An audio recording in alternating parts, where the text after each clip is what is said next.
ராணிப்பேட்டை மாவட்டம்.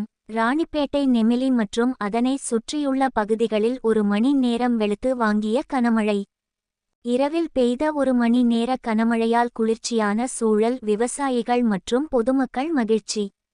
ராணிப்பேட்டை மாவட்டம் நெமிலி மற்றும் அதனை சுற்றியுள்ள பகுதிகளான பள்ளூர், திருமால்பூர், சேர்ந்தமங்கலம், தக்கோலம் ஆகிய பகுதிகளில் மாலை நேரத்தில் லேசான மழையும் இரவு 1 மணி நேரத்திற்கு மேலாக இடி மின்னலுடன் கூடிய கனமழை பெய்தது.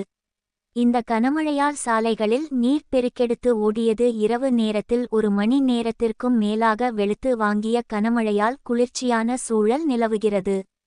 திடீரென பெய்த இந்த கனமழையால் விவசாயிகள் மற்றும் பொதுமக்கள் மகிழ்ச்சி அடைந்துள்ளனர்.